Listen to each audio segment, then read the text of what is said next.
Hey, this is Troy L. Smith, reporter for cleveland.com and host of the CLE Rocks podcast. On Wednesday, March 9th, we hosted another live recording of the podcast focused on the World Series of Rock, the legendary concert series held at Cleveland Stadium from 1974 to 1980. The event featured a panel of Cleveland music legends and is brought to you by Wonderstruck Music Festival, taking place July 9th and 10th at Lakeland Community College in Kirtland, Ohio. Get your tickets now. Wonderstruck is coming to Cleveland. For this two-day music festival, see top artists including the Lumineers, Vampire Weekend, and more. Get your tickets now at wonderstruckfest.com. Hello, Cleveland!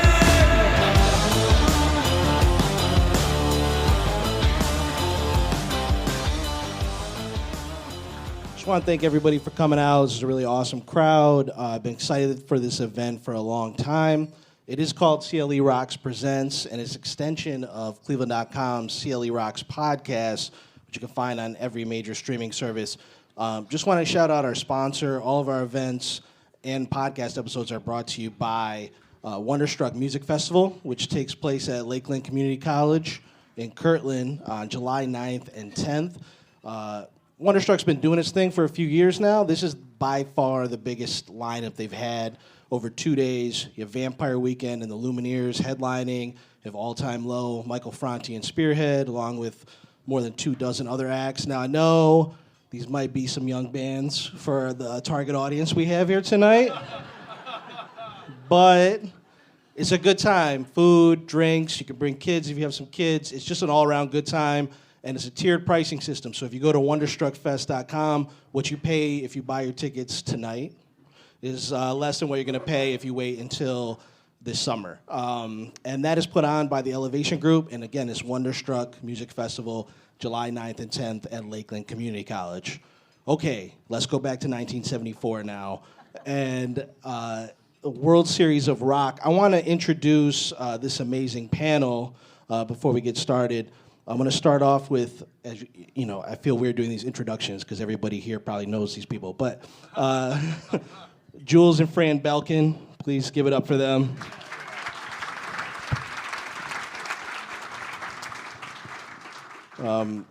Obviously Jules co-founded Belkin Productions with his brother Mike. It became, a massive force in the concert industry that really changed the landscape of music, not just in Cleveland, but in the Midwest and the entire country.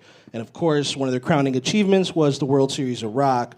And I want to shout out Fran because, as Mike Miller mentioned, she's going to be, have a table with her book outside. But you got to read this thing because it chronicles Belkin's entire run. And you can get it online at a bunch of local bookstores, I believe, if it's not sold out. Rock This Town, Backstage in Cleveland, Stories You Never Heard, and Swag You Never Saw. Continuing our introductions, we have radio executive and author John Gorman, seated in the middle here. So John moved from Boston to Cleveland in 73? 73, yeah. So, a year before all this really started with the World Series of Rock, and under his leadership at this station you guys might have heard of called WMMS, it became a national force and one of the most popular and powerful radio stations in the country. John has a book, too, that I was reading this morning as I was preparing, The Buzzard, Inside the Glory Days of WMMS and Cleveland Rock Radio. If you want to know about WMMS, and the detail in this book, John, is crazy. Like, just the detail for every story you have. Stories I could tell. The stories you can True. Well, if those are the stories you can tell, I gotta figure out what these ones you aren't telling. So, yeah, pick up that book. It's a must-read for Cleveland historians, Cleveland music fans. And last but not least, Cleveland radio legend, Denny Sanders.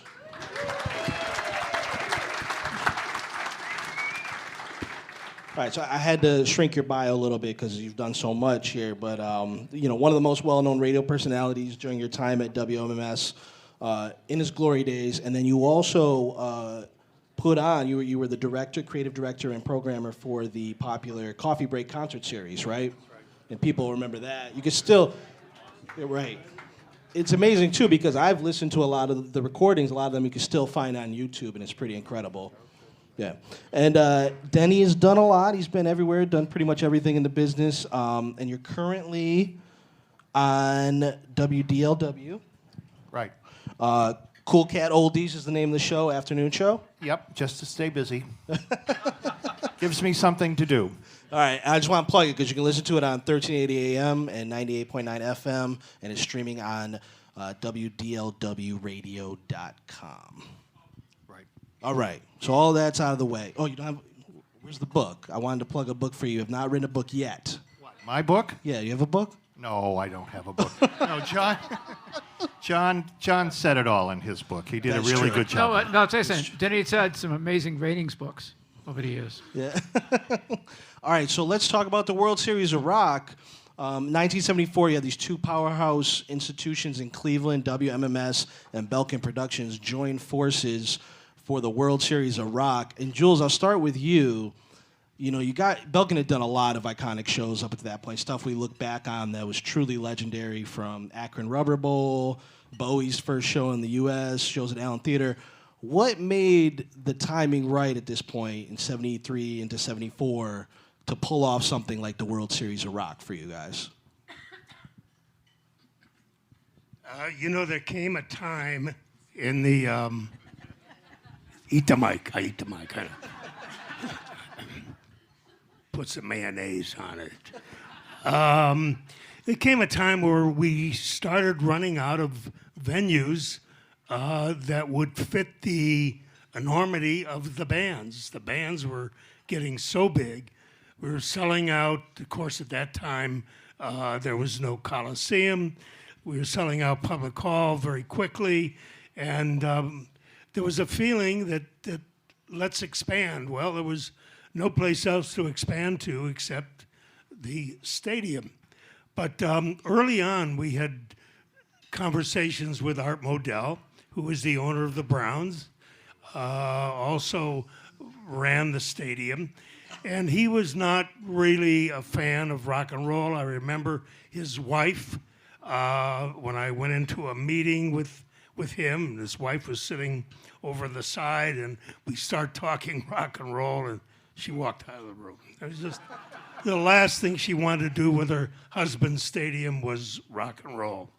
But eventually we did persuade them to give us a break. Actually, I shouldn't say that.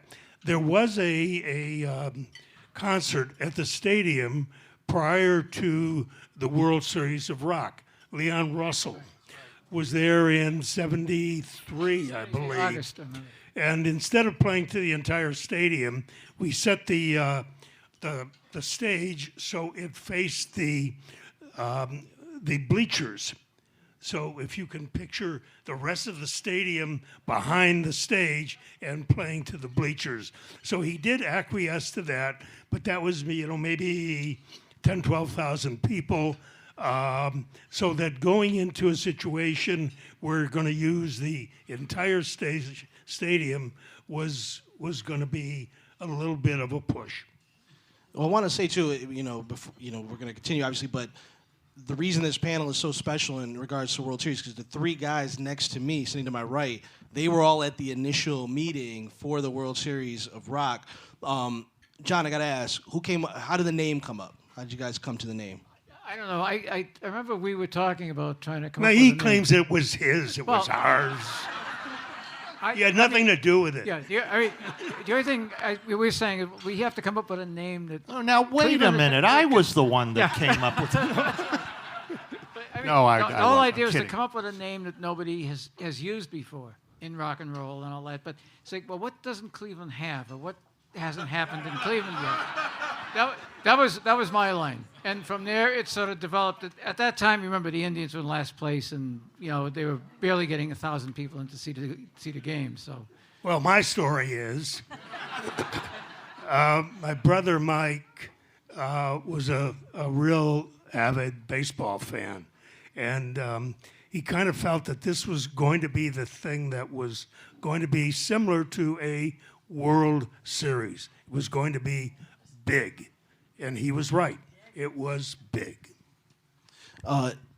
Denny, I want to ask you, so when you go back to that time, the 70s in downtown Cleveland, rock and roll music was really one of the only things bringing people downtown. When this concept came across, to you, How big was it? What was your reaction to, okay, we're gonna fill municipal stadium for a rock and roll show? What were your first thoughts? Well, MMS was a pretty dominant station in those days. We had about 700,000 regular listeners, which is about 1 in every 3 people in all of Northeast Ohio. You don't get anywhere near that today. MMS, yeah, thank you. MMS, for all of us, really. Not MMS today, I think they're lucky if they get 200,000 listeners, and the top of the radio ratings now is about 400,000. But for everybody's 400. Yeah, that's about it. And so the point is that we reached a lot of people, and I felt, and all of us did, that this was going to be a big hit. The one thing I can tell you that I remember was that there was a lot of pushback from various city officials who were absolutely convinced that this was going to be some kind of major problem with robberies and shootings and drug overdoses and everything. And they said, my gosh, if you put 70,000 people in there, we're liable to have 30,000 drug overdoses. I mean, it's ridiculous. They were just preposterous concepts. I remember one of the TV stations came to the station and they wanted me to come on do a stand-up. And they said, well, do you think downtown can stand rock and roll? And I said that they had trouble at the All Nations Festival, they had trouble at the Rib Burn-Off, they had trouble at 2 or 3 other of these events downtown. And I said, it's not that can the city stand rock and roll, it's can rock and roll stand the city. And that clip got all around, and so, but it was an amazing series of shows, because when you stop to think of how many people were there, and Jules, what, 50, 60, 70,000, depending on the show, that's the size of a small city. And there was very little trouble, very little, disruptions. Most people behaved. There was an occasional, jerk, but, nowhere near what anybody can look at for 50, 60, 70,000 people. And the other memory I have of it, I can tell you, is that in the beginning, there was an all-news station in Cleveland, WERE, and they were People Power, and they were a tabloid AM station. Everything was sensational and dramatic on this station.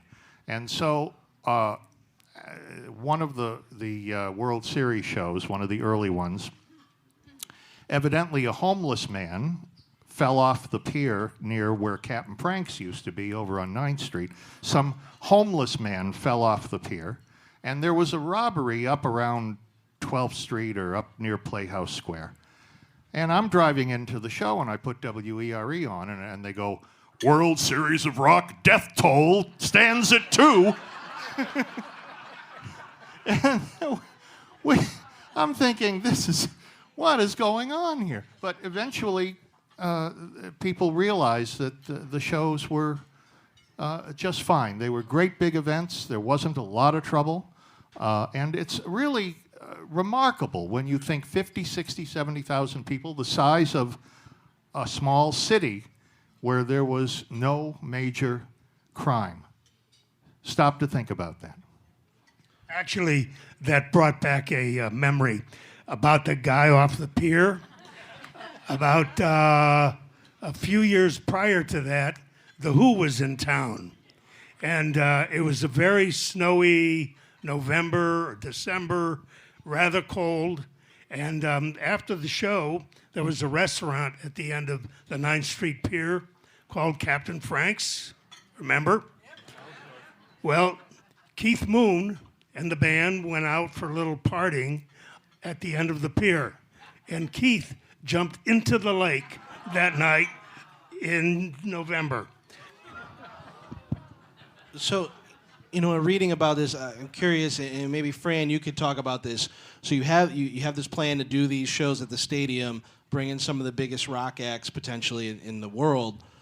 But that wasn't a music venue. So what was it like, sort of, when you got into trying to, create these dressing rooms, and spaces to fit these egos for these rock and roll bands that you were bringing in? How did you manage to do that?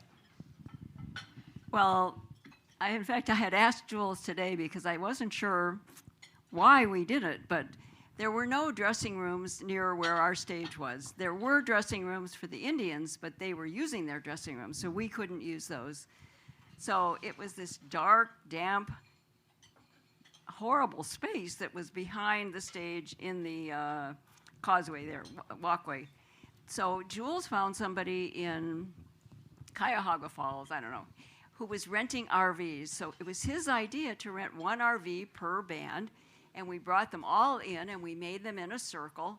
And then my job was to go and find plants and rugs and lamps and flowers, and we made like a little village for the bands. And the nice thing was that we had benches, and instead of them being cramped into their RVs, they would come out and sit around. We had pinball machines and a hot tub, and they all got to talk to each other, because ordinarily bands didn't knock on each other's door. But this way they were all together, and it was a very nice, warm atmosphere backstage. Okay, so I got to ask, when you read about the World Series of Rock and all the stuff that went on over the years, all the bands that came in, all the stories, when I first was reading about it, what surprised me was the first show, the first headliner was the Beach Boys. So talk to me about choosing the Beach Boys as the first act. Me? Anyone who knows. You signed the deal. No, it was Mike. Mike did the deal. It was just Beach Boys at that time was a very hot band. And it seemed to be a good opener. It wasn't, hard rock. We weren't going to alienate any audiences. And, a lot of the choices over the years were made for different reasons. I was just looking at the lineups over the years.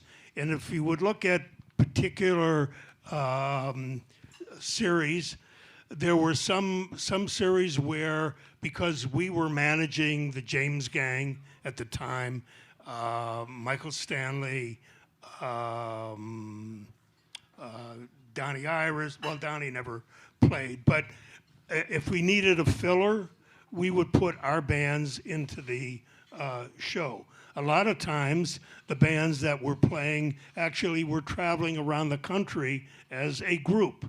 So you'd get the headliner, and then the under band, the last band in the show, would be traveling together anyhow. And then other times we would make decisions because there was a little pressure from an agency that said, you know what, if you want Peter Frampton, you got to take Derringer, because it's same agency.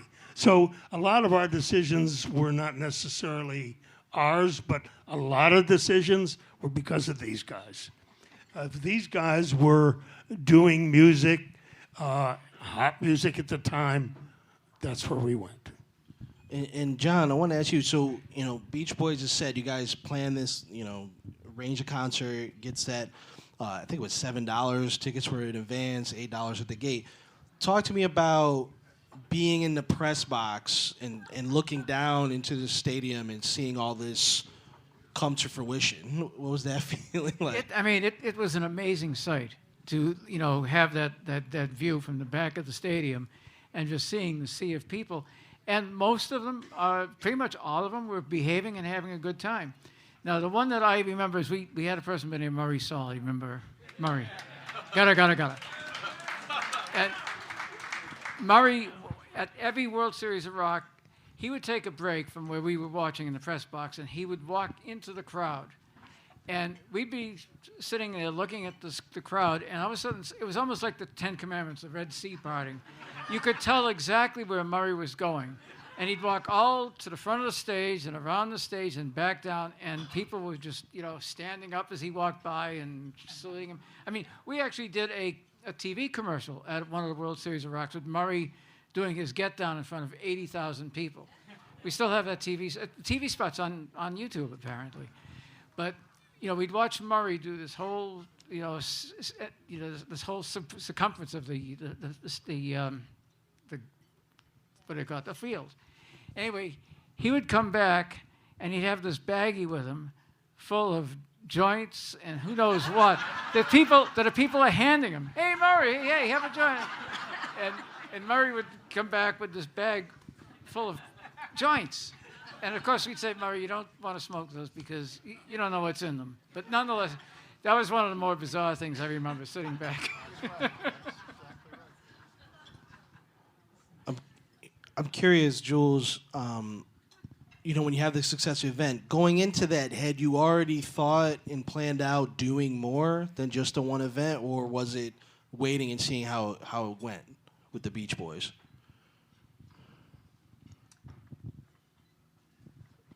Good question, Troy. I tried. I tried really hard. You're a legend. I'm trying, bring my A game. It's out here someplace. I just have to get hold of it. I think that we had plans to do more than one.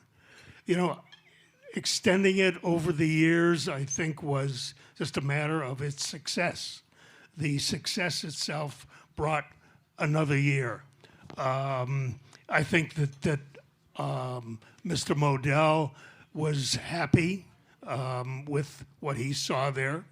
There were many, many problems that we encountered along the way, but it became such an important part of the summer that you had to do one more. Though, a lot of these things were planned really 6 months in advance. We would book shows 6 months before we really played them.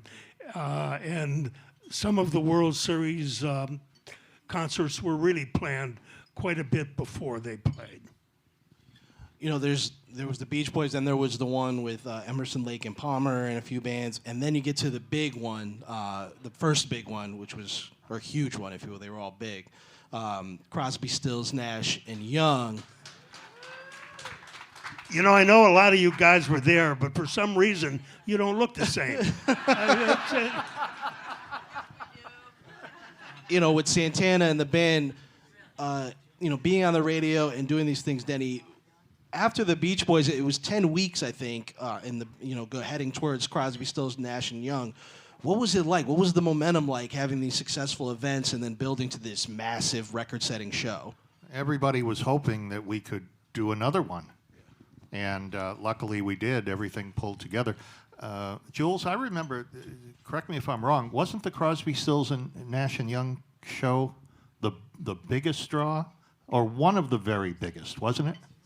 No, the Stones, of course, was Stones the and Pink Floyd. But I remember Crosby, Stills, Nash and Young had packed the place. They said 88. There was, I think you sold 82,000 over. And 82,000 was the largest. That was the Stones. So the numbers, you sold 82,000, according to some record books. 82,000 for Crosby, Stills, Nash and Young. Maybe 88,000 were there. There were some reports, I think, that 90,000, over 90,000 came in. No. That's another story. The bands wanted it to be 90,000. Crosby, Stills, Nash, Young really wanted it to be 90,000. The band was, hey, no, there's more than 80,000 people here, but that's not, they were inflating it, not us. What was it like when you got up to that number, when you got, you get into 80,000? How do you contain the madness of it all in terms of, alcohol, drugs, people just falling from the upper deck or jumping from the upper deck? Not so much the music and the bands. You seem to have that down. What was it like with all that stuff that was unpredictable? You had to prepare for what we considered a sellout. And a sellout was really all of the stands and another. We would figure 10,000 people on the field, but if you look at the field, there might have been 20,000. No, but seriously, we put a cap, and I don't think that we ever really came to the point where we said sold out. We sold what we had, and generally so many tickets were sold just prior to the day of the show or the concert. So you really never knew exactly what you were going to end with because they weren't reserved seats. It was all general admission. So you're heading into 1975, second year of World Series of Rock. You bring back the Beach Boys. I think they're co-headlining with Chicago. John, there's a story in your book. I think it was Carl and Dennis Wilson. Did they stop by WMMS the day before the World Series of Rock? And things got a little crazy. We remember that well. Okay. We had Carl, both of the Beach Boys came down to the station, and Denny was finishing up his show. We had Carl Wilson to become a guest disc jockey, and Dennis was with us and all that. Then all of a sudden we look around, where's Dennis? And Dennis Wilson was kind of a crazy guy anyway. I mean, he needed a leash. But to make a long story short, we're looking around the station. Where's Dennis? You know, because Carl was doing his DJ show, and he had a couple of the other band members in there just sort of hanging around. And the next day is the World Series of Rock. It turns out that at the time, the station was at 55th and Euclid, where the Agora is today. And there used to be a bar in that area, and it was 55th and Euclid, and it was called the Apollo Lounge. And we're looking all over the place, and suddenly say, it can't be, but let's check. And it's basically a black R&B lounge, you know. It's catering to a different kind of people. But we walked in there, and sure enough, there's Dennis Wilson buying everybody vodka shots. And on top of that, when he's buying everyone around the vodka shots, he's having a shot himself. And so he literally had to be carried out of the Apollo Lounge. And then the next day, I mean, Mike Love was furious at us for, you know, letting Dennis. You know, we didn't have him on a leash. What can we do? Now, John, what was the night that I had Carl Wilson on my show, and Dennis disappeared with Murray?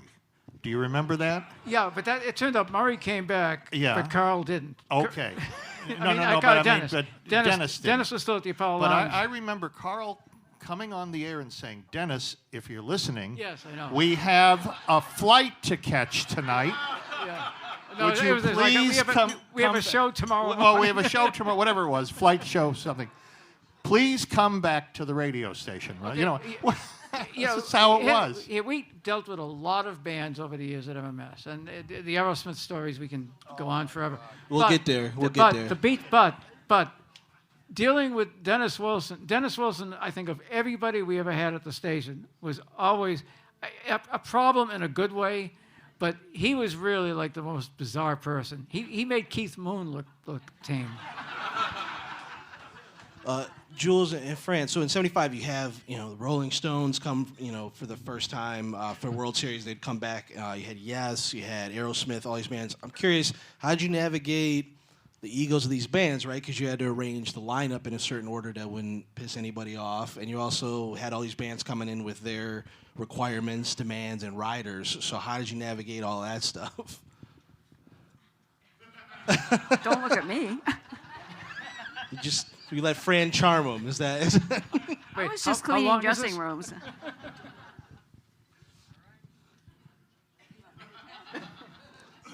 Fair enough. Well, as you probably all know, the rider is the Bible, and they send that ahead. And we had some odd things, but the World Series of Rock, I have to say, at that time I was not involved with the riders. But I will say, the English bands always put in their rider in capital letters, "No American beer."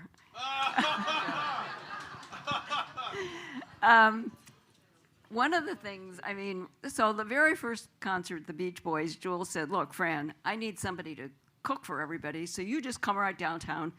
And he rented a big grill, and I grilled hot dogs, and I made a big pot of chili and a watermelon basket.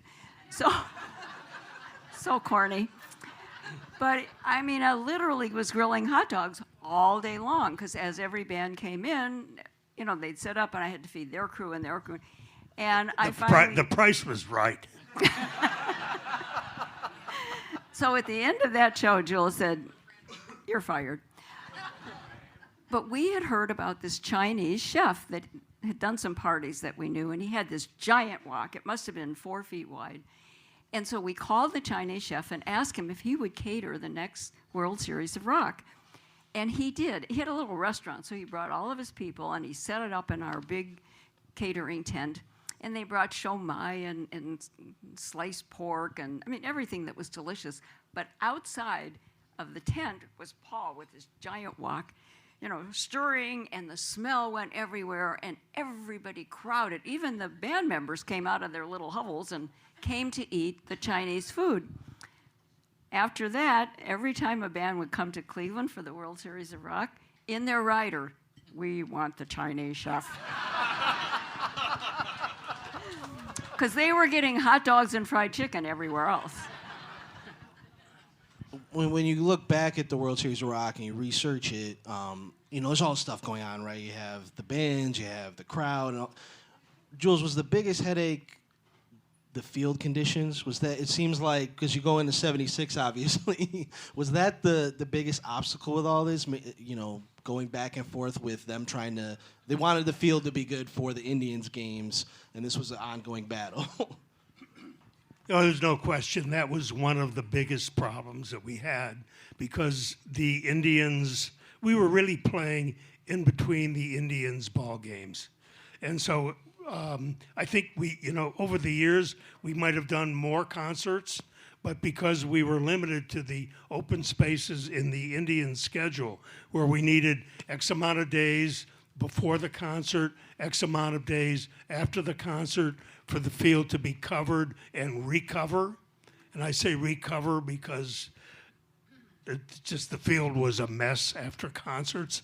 So we had to come up with some type of a covering. And I remember correctly, or maybe incorrectly, that the first thing that we used were plywood 4x8s.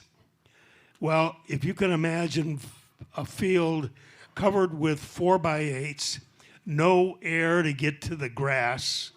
It was down for 3 days because we had to cover very early. You pick up the plywood and it was all dead grass. So over the years, we used different kinds of screening, plastic screening where supposedly the air got into the ground.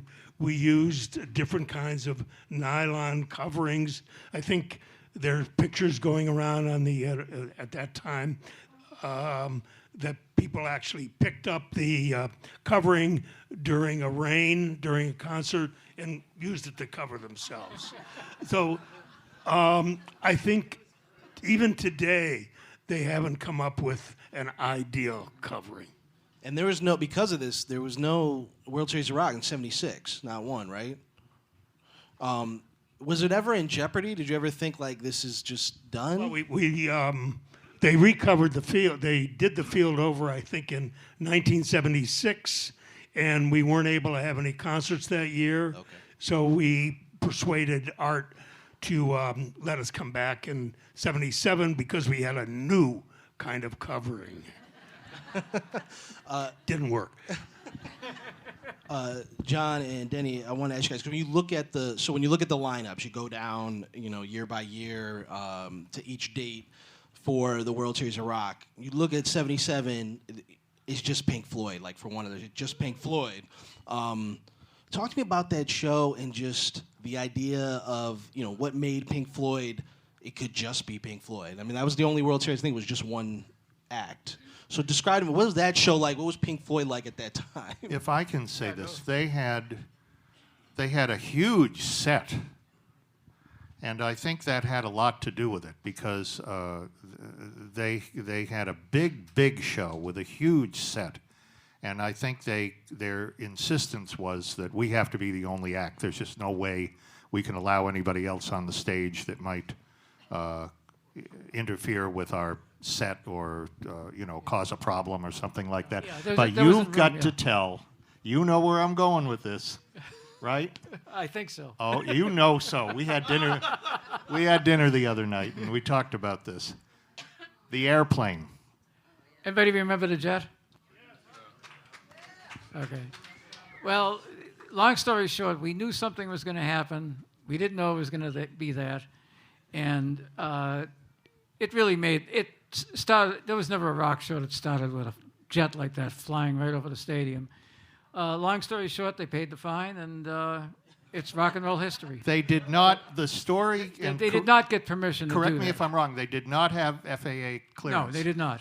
So they bring this plane right over the stadium and they drop it on purpose, and the thing's going down like this. And then as soon as Pink Floyd started the first note, it went and then took off. Yeah. It was the greatest intro Yeah. I've ever It seen was, in my yeah. life. I mean, Jules, Public Hall was a great venue, but you could never pull that off in Public Hall. Yeah, but nobody else in the country, nobody else in the world ever had that experience. That was unique to Cleveland. That was unique to the World Series. But what I understand, and I don't know, maybe you don't, maybe it's known or it wasn't official, but they, when they landed the plane at Burke, there was FAA officials, and they were furious. Because I guess the thing fell off the air traffic control radar, and they said, holy smoke, this thing is going down in downtown Cleveland. And every alarm went off, and they went crazy. And so when they landed at Burke, they got whatever it was, $10,000 fine or whatever. Something like that. But it was like they were ready for it. They said, we worked it into the agreement. It's what you call the cost of doing business. There was another story, not quite as bizarre, that came out of that concert. The Bag, Roger Waters. Oh, that's your story. Oh, yours. Somebody's got to tell us the story now. Okay, well, it's part of the Belkin thing that we gave the bands these special gifts for the different concerts, and this is in Fran's book. So if you read the book, it's there. We gave the band these leather bags, beautiful leather bags with gold imprinting, Cleveland Stadium, Pink Floyd, 1977. And so all of the band members had one of these. The crew had some, and then we made a few for ourselves that we kept over the years. Well, maybe 20 years later, Roger Waters came in town for a concert. I think it was 93, 94. And we were backstage with him, and Roger said, wait a second, I want to show you something. And he comes out of his dressing room with this leather bag, and he says, I got to tell you, this has been to every concert I've gone to since the stadium, and it's still alive. And he brings it out. 2 years later, I think he came back, and we were talking, and he said, the bag that I had, it finally fell apart. Well, I remembered that we had one at home that we kept for ourselves. I said, okay. And so during intermission, I ran home, got the bag, brought it back to Roger, and one of the happiest guys in the world. Yeah, but I wasn't happy. Because when I'm getting ready to write my book and I'm photographing all my swag, I said, where's that bag from Pink Floyd? I have to say, this is how cool this organization was. And I mean it. This was a class organization. Well, I want to give credit where credit's due. Jules picked all of our swag. I don't know if any of you know this, but when I married him, he was in the men's clothing business. So he knew fabric, color, quality. Ladies. And so when we made swag, lots of promoters made swag, but when we made swag, he picked it out, and he always ordered the very best quality shirts. When we started making pants, we started doing bags, always the best. And when a band would come in, the first question would be to our production person, is there Belkin swag? So he did a great job.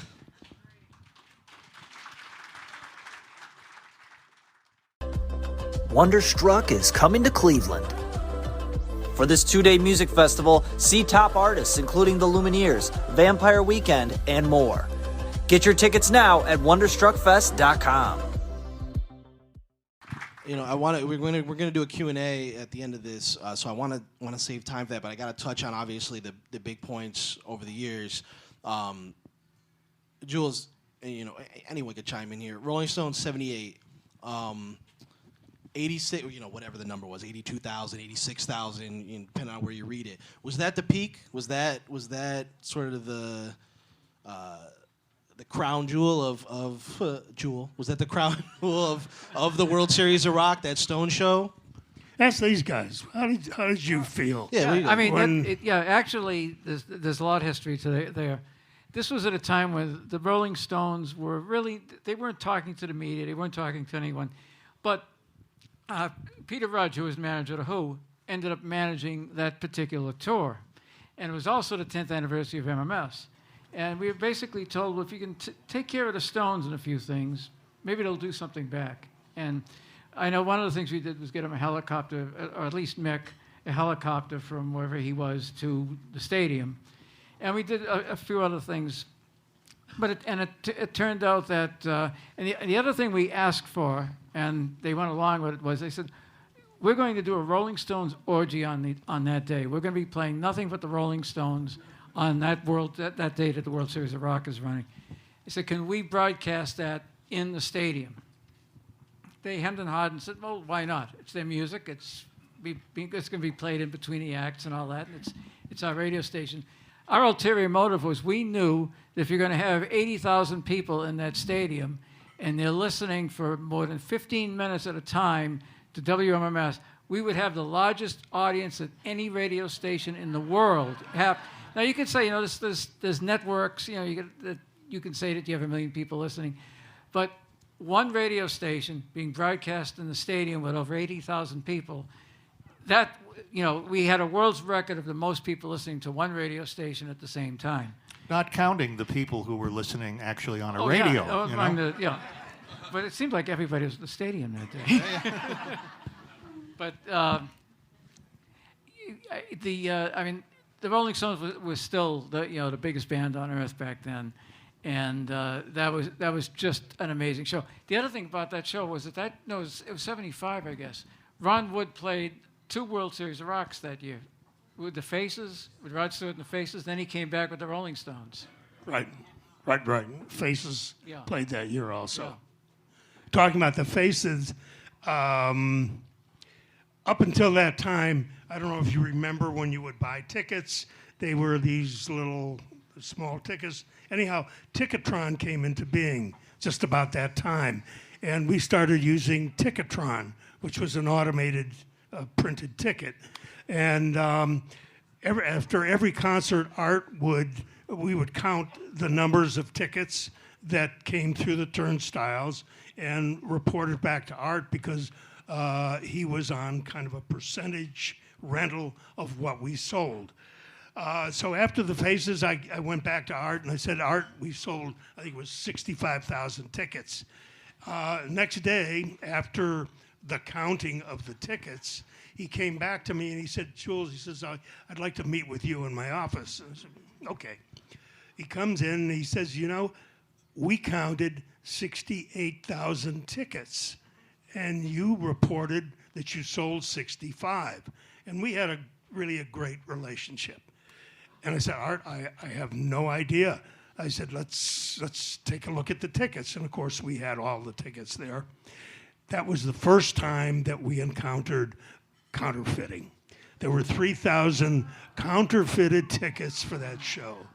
So when we talk about the numbers of people in the stadium, who knew?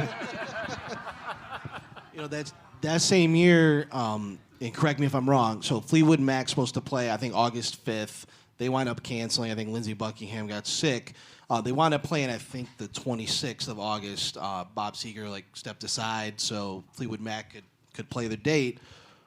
But in the middle of that, everyone but Lindsey flew. Did they fly to Cleveland for a press conference? Denny or John, talk to me about it, because that's rare. That was rare, right? Yeah, it was at the Boncourt Hotel, and we ended up broadcasting the press conference live. Wow. But yeah, I mean, that was very unusual. But what was it? Lindsay had, I forget what it was. He had something that delayed the concert. Right before the concert. Yeah. They came, but the idea that they came into town, That was amazing. came off a private plane to make this press conference. Yeah, I mean, that was And unheard then of. come back the next year. So there was one World Series of Rock as we get into '79 for reasons, but I want to talk about that one show. So you have Aerosmith, Ted Nugent, Thin Lizzy, AC/DC, Scorpions. I think I got them all, maybe. So it was really probably one of the more eventful ones because you had Scorpions' first U.S. show. Journey, as someone said, Journey was also on the bill right before they blew up, I think, too, when they started to take off. Yeah, it was just around the time, I think, Love and Touch, and whatever the first single was that was starting to happen. AC/DC did a not a documentary, a they filmed DVD they filmed it VHS originally for back then. Australian TV. They filmed it, Right. this part there. But we should focus on Aerosmith. Okay, so the reason, so everybody knows this, the reason I first got really, really interested in the World Series of Rock was reading a book about Aerosmith and Run DMC that looks at both those acts as they lead up to Walk This Way. And in that book that I read, they quote John Gorman about his interactions with Steven Tyler the night before, and then also Aerosmith. Joe Perry winds up leaving Aerosmith after the show. First, John, go ahead. What I can tell you is that the night before they came, and Denny was on the air, Aerosmith come down to the station. The whole band comes down with their girlfriends and hangers-on and all that. And you could just tell from the tension, that nobody was getting along. There was just this big tension. And Denny is struggling along, dealing with the band that, they're mad at each other. So they're not talking like a band. One is they're sort of answering in one sentence, one word and all that. And and they're coming in and out of the. It's I don't know how Denny got through the interview. It was a long interview because they stayed for a long time. But I remember that I left the studio. I went back into my office, and all of a sudden I hear this commotion in our newsroom. It didn't make sense because the newsroom closed on Friday night, and because we didn't do news on the weekend, and we'd open up on Monday. And we had this long table in the newsroom because in that time we'd get our news from these teletype machines, and it would be local, regional, national, and we do this, put the news, rip it and read. You'd put the copy on, and figure out how your newscast is going to be for 5 minutes. But otherwise, that table is just a long 6 foot, actually longer than 6 feet. And I walk in the room, and there is Steven Tyler on all fours on the table with this other guy who is obviously his dealer, and he is snorting a line of cocaine that is on covering the whole table, a line covering the whole table, and he's just crawling on all fours snorting that line. Do you remember I don't know if you remember what I said when we both saw that, okay? And I remember going back into the control room and saying, do we have a number of an ambulance? Yeah, Because exactly. I'm telling you, this guy's going to have a heart attack. I mean, right here in our station. I just felt it was going to happen. He didn't, but, But it the other thing we were realizing is, Denny and I were saying, I hope this Aerosmith show comes off tomorrow because, you could tell there was just tension. These guys wouldn't, Joe Perry and Steven Tyler wouldn't even look at each other. And, sure enough, that was after that show. And I remember during the show, Steven Tyler's singing one song, and all of a sudden Joe Perry starts playing another. And so you could tell, and they're giving each other the finger and everything else, and you could tell it's a problem. And, that is when I think it was, I forget whose wife, Tom Hamilton's wife, threw a glass of milk at Joe Perry's wife at the time. And that started a big, argument with the bands, and that's when Joe Perry left. And Aerosmith broke up temporarily. 5 years. He came back 5 years later, right? Yeah. Aerosmith carried on for a little while, but they had lost all their popularity until the original band got back together. A lot of actually that whole day was chaotic. I don't know if you remember. There was some young guy was killed on the mall coming down into the stadium. Had nothing to do with the concert. It was early in the day. They really didn't know who did it, but the fact that there was a death associated with the World Series of Rock didn't lie well. Dennis Kucinich was our mayor at the time, and Dennis called me in a day or so later after the concert, and he was not happy. I wasn't happy. It was really a very tragic situation, and he said, if you want to continue doing concerts, this is what I suggest you do. He says, from now on, in order to avoid these people who roam around downtown, start your concerts at 12 o'clock at night and run them during the night. Well, I didn't think that was a particularly bright suggestion, and I'm not making this political, but I couldn't imagine walking out of that office that this is what we're going to do. With all the, that it came out of that with, cancellations and only one more World Series of Rock happened in 1980 headlined by Bob Seger. Were you kind of getting the sense towards that time that it was coming to an end, that it was time for it to end?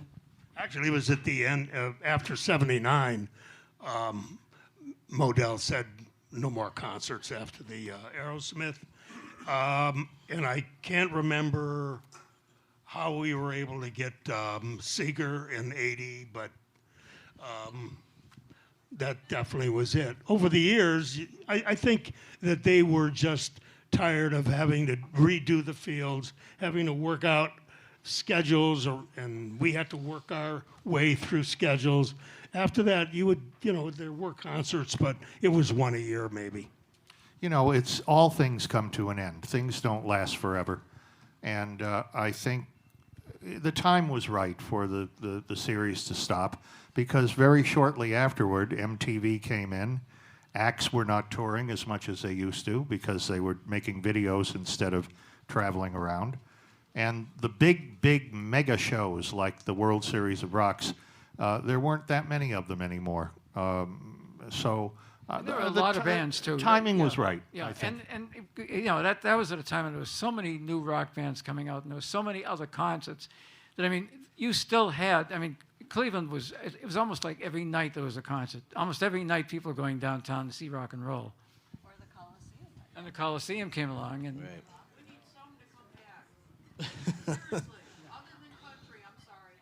We need some rock. I wanted to, because I think we're going to have a good amount. I want to open this up to questions. I think we have Mike Miller's pointing. I got here. Oh, okay.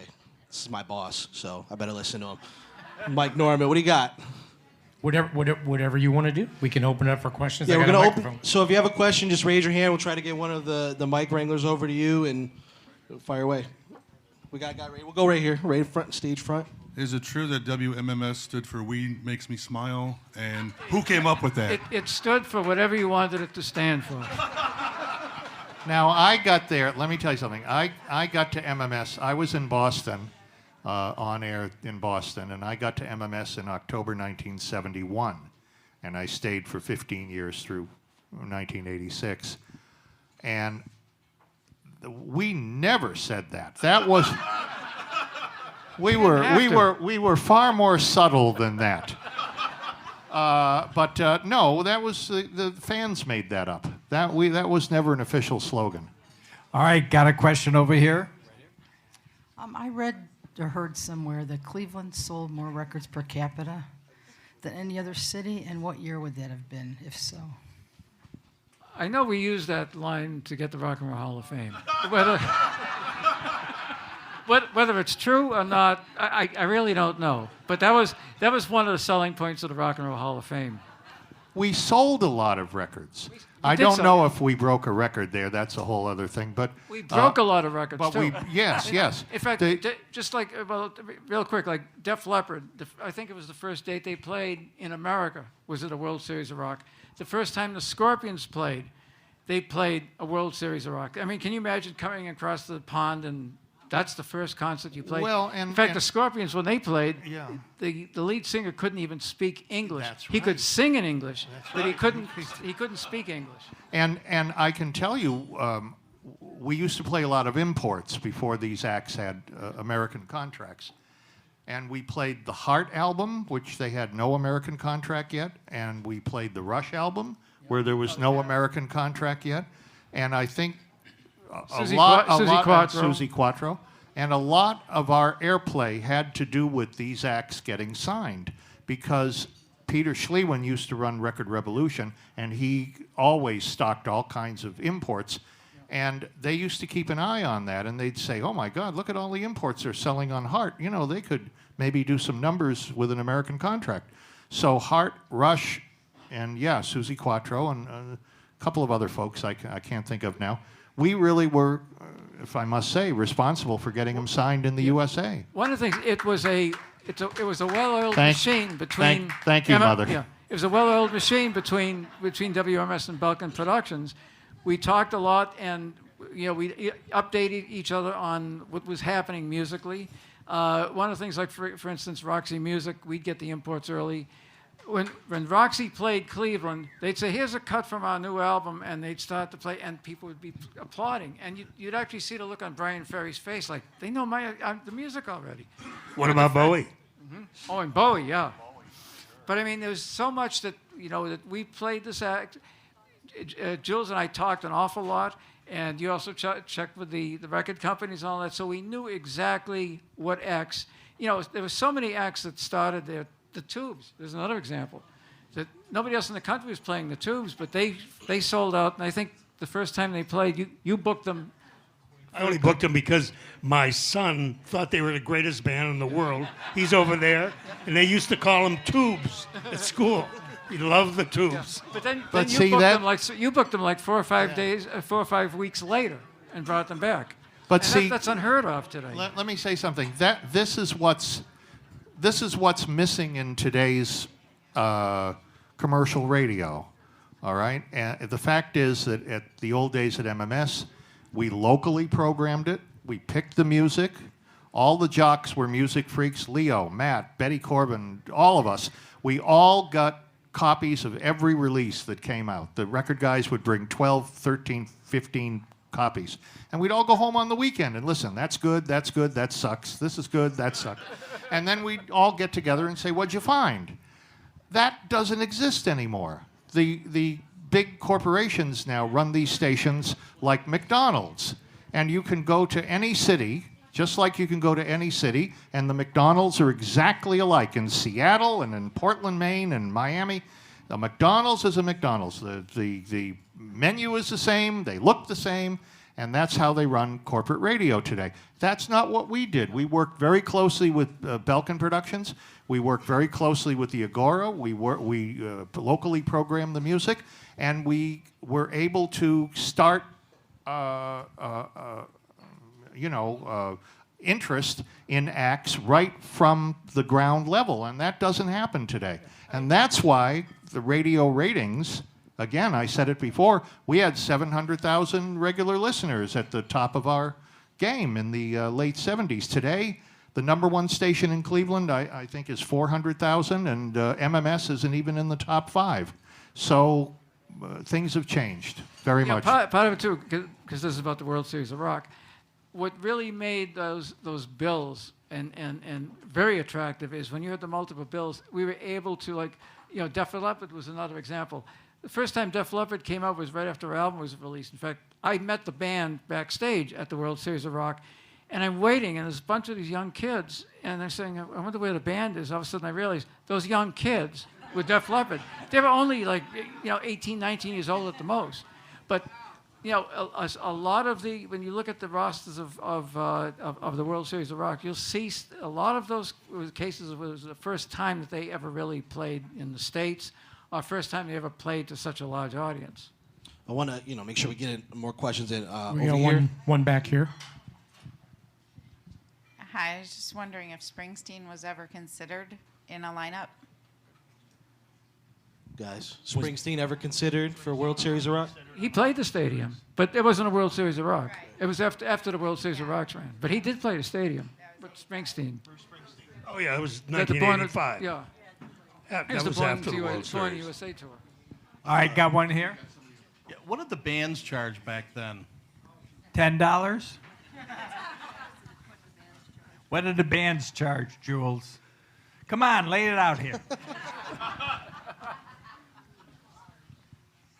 Really, honestly, at that time, maybe you were talking 50,000, 75,000. But again, your lead band would always have a percentage clause that they would be getting a little kick off the gross. So it wasn't just, here's the money and then the rest stays with us. I remember the sports writer Hal Leibowitz one time wrote about the Floyd concert in Cleveland, and the gross on that concert was $969,000. And he wrote, and the Belkins took home close to $1 million. Well, it wasn't even close. He forgot about, stadium rentals and percentages, but it was an exaggerated time. Right, and also do the inflation calculation between 1978 and 2022. 75 grand today is what? $300,000. And what were you paying for tickets? You were paying $15 a ticket. Today, it's $450 for a good ticket. We have a question right here. Do I have to? No.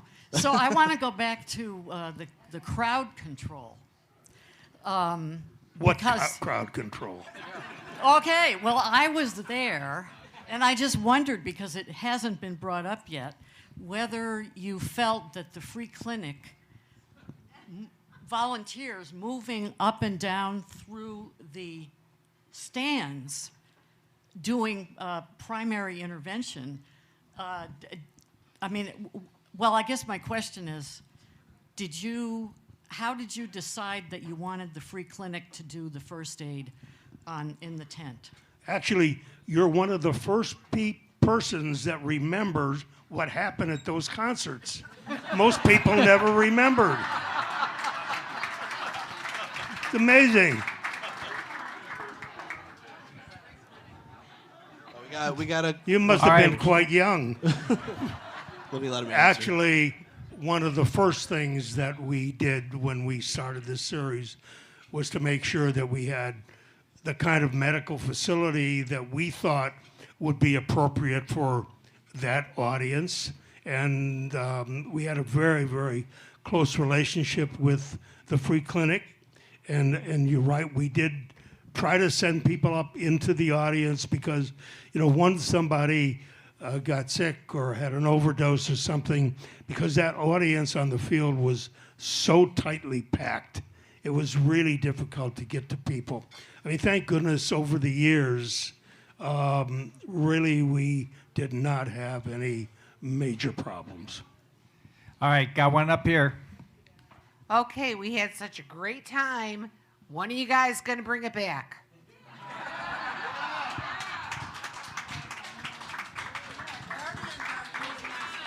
We're all retired. We got one over here. One over here. Well, let me say something. It's not the same world. It really isn't. You can't bring back the past.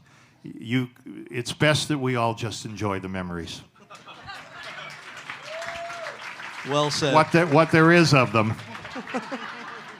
I've got a question. Those events had to be so stressful, extremely, extremely stressful to put on.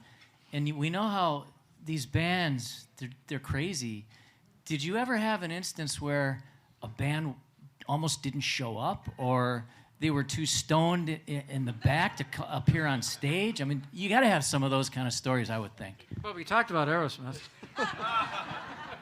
And we talked about Aerosmith. And we talked about Aerosmith. I have a question. The 1995 concert for the Hall of Fame, did that bring back, which you were involved in helping to produce, Jules, did that bring back some memories of World Series of Rocks? Because that was a pretty epic show. No, it really wasn't, because it was all reserved seats. There were seats on the field. it was a very mellow situation compared to the World Series. The fact that they had so many outstanding performers certainly was something, but the show itself was a very tightly programmed show.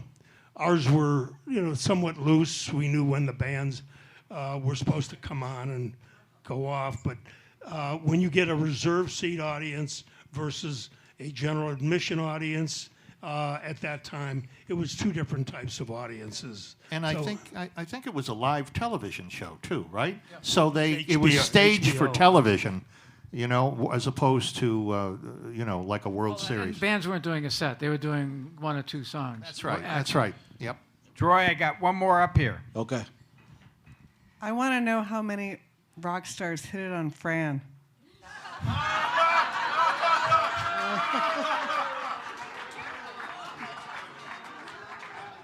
So you must have seen the Fran in the video, right? You must have read my book. Well, there is a classic story that you'll find in the book, and if Fran wishes to tell it again, you can tell it in front of this live Tell audience. it, Fran. We want to hear it, Fran. Well, this was very, very early on. In fact, I think it was one of our first shows. It was in 1966, Right. our first Jazz Fest at the Cleveland Arena. Right. And in those days, I had long platinum hair.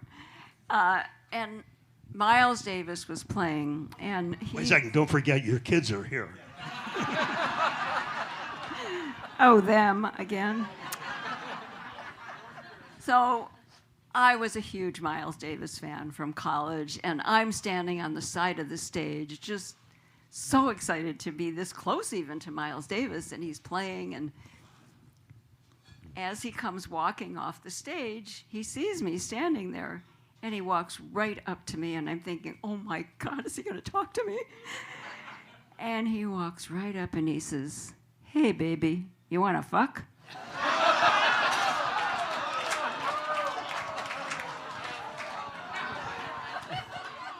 Well, first of all, I never even heard that word out loud before.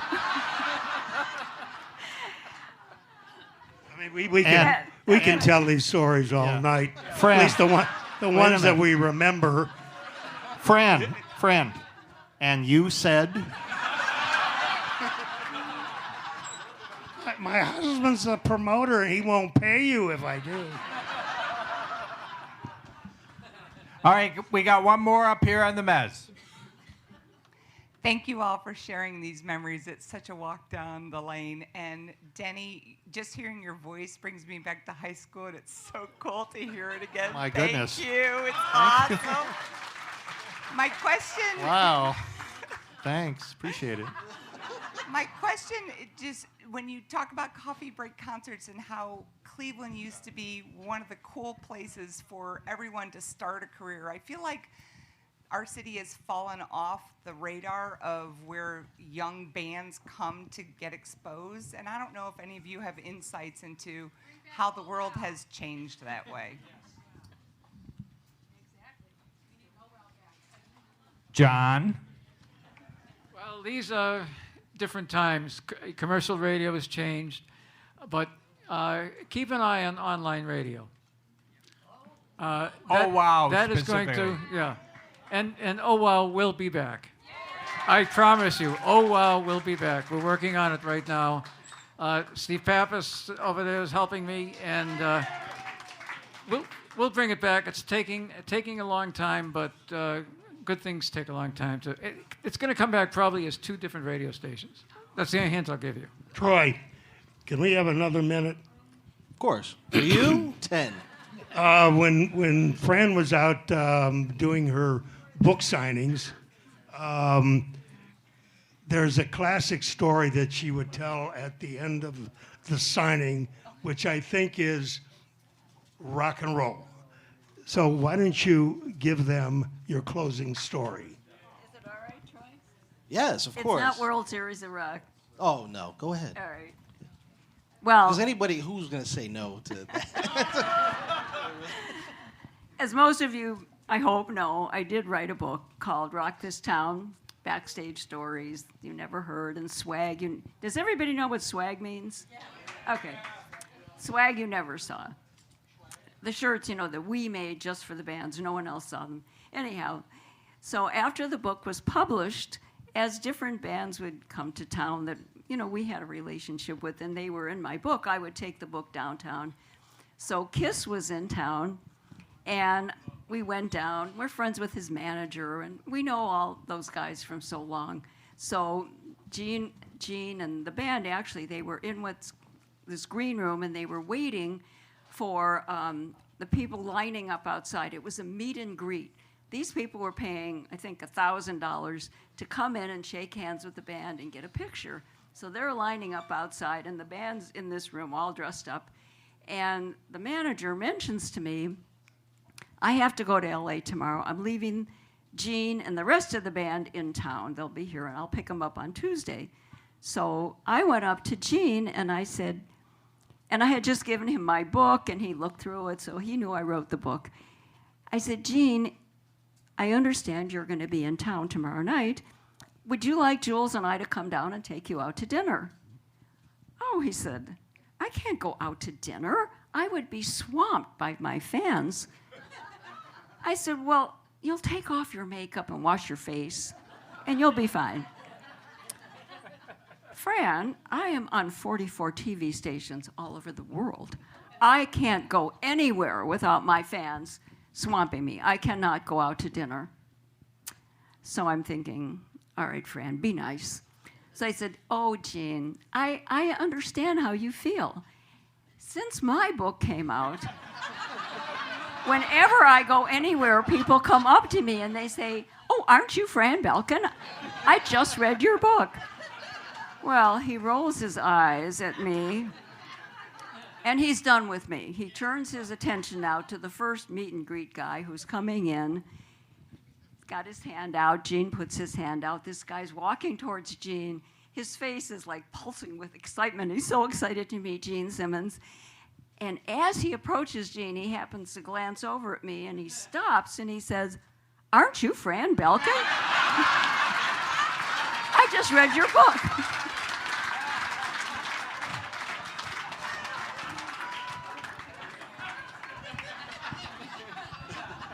I have to thank Gene Simmons for the best story I'll probably ever have in my whole life. I want to, this has been such a great night. I appreciate everybody coming. I appreciate this panel. And Fran, especially, so modest, so humble. And, I wrote something like she was a key figure with Belkin Productions, and she had me change it. She didn't want that to say that, but everybody you talk to has so many amazing things to say about Fran. And then as soon as you see her face in that video, which is from '77 that we showed, you see why. So that's an amazing story. And I just wanted to say, I know, you said, not a key figure, but I think everybody who knows you knows how important you were.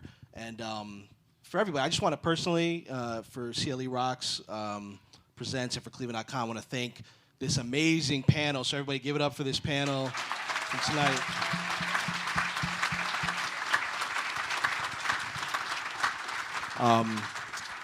I want to thank our sponsor, Wonderstruck, July 9th and 10th, Lakeland Community College. Go to wonderstruckfest.com to get your tickets. And also, I want to thank Mary Ruth Kugler, who shot all of that footage. She's not here tonight. She's in L.A., but she shot all that footage on her Super 8 back in '77, and that's what we showed. And Denny, go ahead.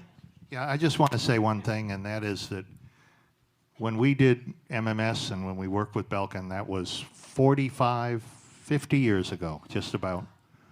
And it's a great honor, and I really mean it, and I'm saying this from my heart, to have you folks remember something that we did all that time ago.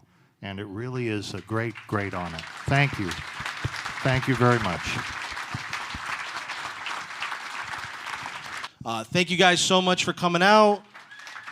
We've got More events coming up, so stay tuned in the Music Box. We have one on April 13th looking back at all the legendary Cleveland music venues. Thank you so much, guys.